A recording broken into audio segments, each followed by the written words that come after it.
This week in censorship, Facebook released the names of some of our new overlords, members of the new Oversight Board, who will determine what people can and cannot say on Facebook and Instagram, and who can't use the platforms at all. Mark Zuckerberg funded the creation of the Independent Oversight Board to act as the Supreme Court of content moderation. This way, the censorship of conservatives will get even worse, but Facebook and others will pretend that it's being done by a fair third party instead of by Facebook themselves. I'm sure the Oversight Board will be balanced with members from both sides of the political spectrum who will be impartial in their judgments about what's allowed on social media. Oh wait, what's this? It's the board's co-chair glowing over Barack Obama's recent endorsement of Joe Biden, noting that she misses the voice of decency and grace. Gee, I can't wait till she hears my case. I'm sure her politics won't affect her decision at all. Here's another board member who used to be the editor of the London Guardian,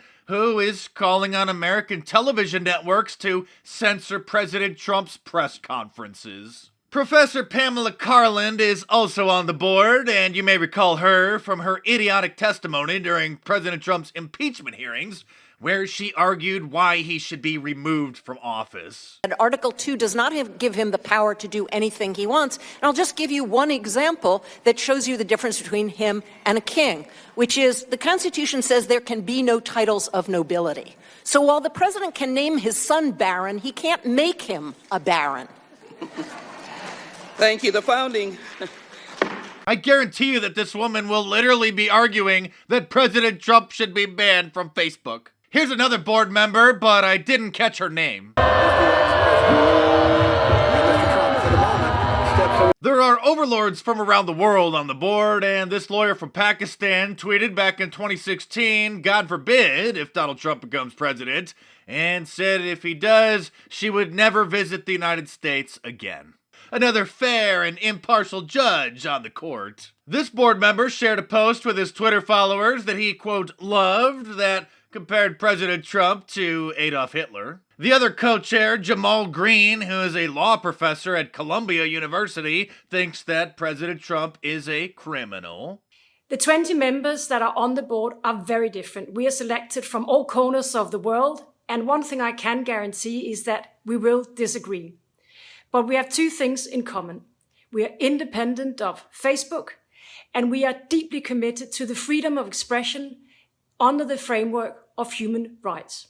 When these board members say that they're dedicated to protecting freedom of expression, what they really mean is they want to make sure that drag queens are still able to read books about to children. The thought police over at Twitter are also watching very carefully. They just rolled out a new tool that will automatically scan your replies for possible offensive words or phrases, and then it'll give you a notification asking if you want to rethink what you posted. Thanks for your concern, Twitter, but I really did mean to say that to former Congresswoman Katie Hill, who resigned in disgrace after doing things with her staffers. You can't even congratulate somebody for getting healthy and in shape these days. Singer Adele posted an incredible photo showing that she dropped 100 pounds, and people are upset about it. CNN reports Adele lost weight. Are we allowed to praise that? They elaborated, saying, quote, during a time when many of us are stress eating,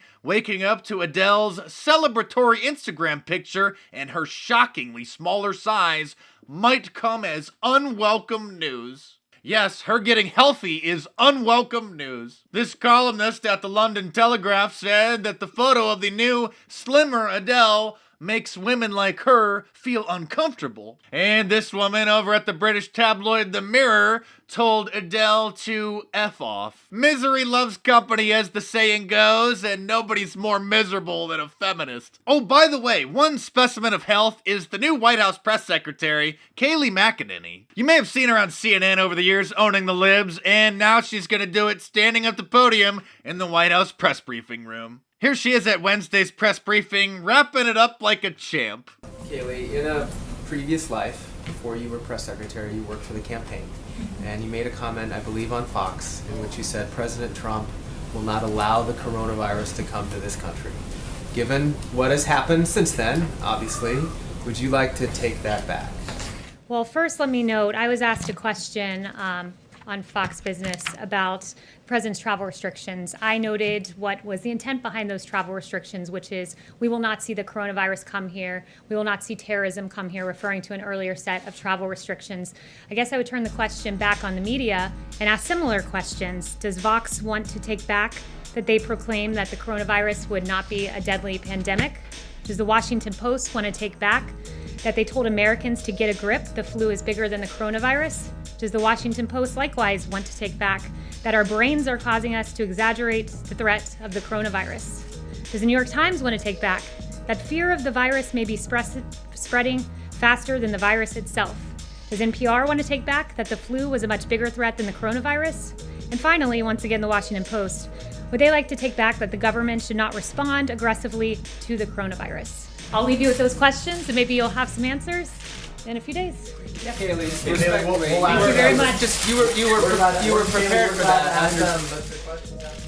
She's gonna make these press briefings so much more fun. And speaking of freedom of speech, it might be courteous to let others know what they may encounter when coming into contact with you. I would suggest giving them a heads up with my "warning contains facts and opinions some may find offensive" shirt. Order yours from my online store at markdice.com or click the link in the description below. And like all of my designs, it's available to t-shirt, long sleeve, and a hoodie, and a whole bunch of different colors as well. So head on over to markdice.com or click the link in the description below and check it out.